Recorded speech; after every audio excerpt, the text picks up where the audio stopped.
மூன்றாவதாக shallow outward prayer, வெளிப்படையாக ஆழமில்லாத ஒரு ஜெபம். 18-20 வசனங்களை பார்க்கிறோம். அப்பொழுது வேத பாரகன் ஒருவன் வந்து, போதகரே, நீர் எங்கு போனாலும் உம்மை பின்பற்றி வருவேன் என்றான். அதற்கு இயேசு, நரிகளுக்கு குழிகளும் ஆகாயத்து பறவைகளுக்கு குஞ்சுகளை வைக்கும் கூடும் இருக்கிறது, மனுஷகுமாரனுக்கோ தலை சாக்கிய இடமில்லை என்றார். பாருங்கள், ஆண்டவராகிய இயேசு உலகம் முழுவதையும் உருவாக்கினவர். சகலமும் அவருக்காகவும் அவரை கொண்டும் அவருக்குள்ளும் உருவாக்கப்பட்டது. அப்படிப்பட்ட ஆண்டவர் இந்த உலகத்தில் வந்த பொழுது தலை சாக்கிய இடமில்லை. இந்த ஸ்கிரைப் என்ன சொல்லுங்க, இந்த வேத பாரகன் என்று சொல்லும் பொழுது அந்த சமுதாயத்திலே அதிகமாக கனத்துக்குரியவனாக காணப்பட்டான். அவன் என்ன சொல்லுங்க, எல்லாருக்கும் முன்பாக, ஆண்டவரே, நீர் எங்கு போனாலுமே பின்பற்றி வருகிறேன். ஆண்டவர் வந்து எல்லாரையும் பார்த்து, ஐயோ என்ன சந்தோஷமாக என்னை பின்பற்றுகிறான், பிரைஸ் லார்ட் ஹல்லேலூயா என்று சொல்லவில்லை.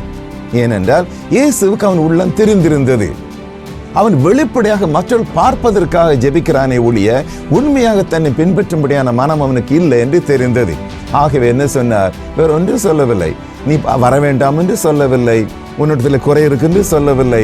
தன்னை குறித்து அவர் சொல்லுகிறார்.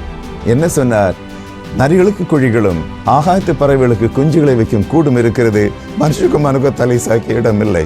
இப்படி சொன்னவுடன் அந்த மனம் அங்கே இல்லை, போய்விட்டான், நழுவி போய்விட்டான். அவனுக்கு தெரியும் இயேசு பின்பற்றினால் கஷ்டங்கள் உண்டு என்று தெரியும். அன்பானவர்களே, ஆண்டவர் என்ன சொன்னார், ஒருவன் என்னை பின்பற்றி வர மனதானால் அவன் தன்னைத்தான் வெறுத்து தன் சிலுவை எடுத்துக்கொண்டு என்னை பின்பற்ற வேண்டும் என்பதாக சொன்னார்.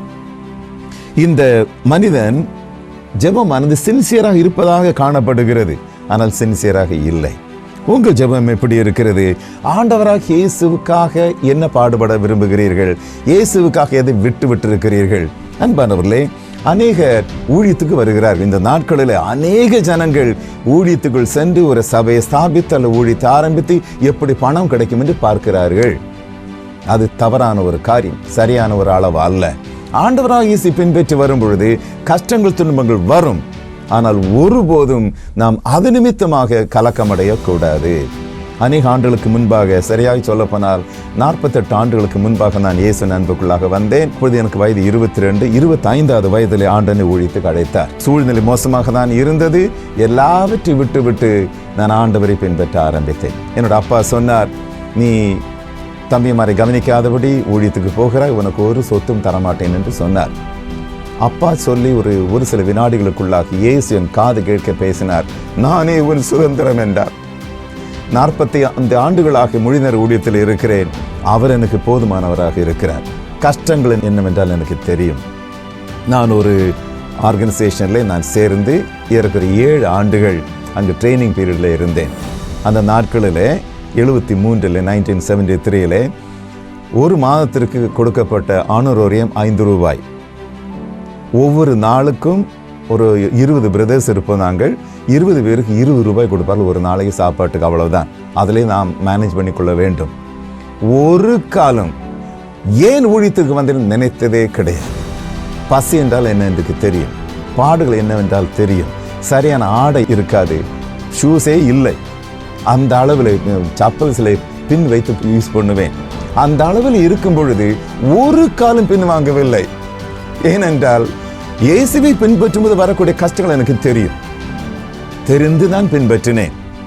ஒரு நாளாவது முறுமுறுத்ததும் கிடையாது, எரிச்சல் அடைந்ததும் கிடையாது. 2 காரியம் என்னை முன்னாக தள்ளி சென்றது. இயேசின் மேலுள்ள அன்பு, ஆத்மாக்களுக்கான பாரம். அன்பானவர்களே, இந்த நாளிலும் கூட எத்தனை பேர் பணத்துக்காக இயேசு பின்பற்றுகிறார்கள். கொஞ்சம் கஷ்டப்படும் பொழுது, கஷ்டங்கள் வரும் பொழுது ஆண்டவரை மறுதலித்து விடுகிறார்கள். அப்படி அல்ல. ஆண்டவராக இயேசு பின்பற்றும் பொழுது உள்ளமானது பரலோகத்தின் காரியங்களுக்காக தாகத்தோடு இருக்க வேண்டும். எப்படி ஆத்துமாக்களை ஆண்டுக்குள் கொண்டு வரலாம், எப்படி ரட்சிக்கப்பட்டவர்களை விசுவாசிகளாக சீஷலாக மாற்றலாம் என்ற ஒரு தாகம் நமக்குள்ளாக வேண்டும்.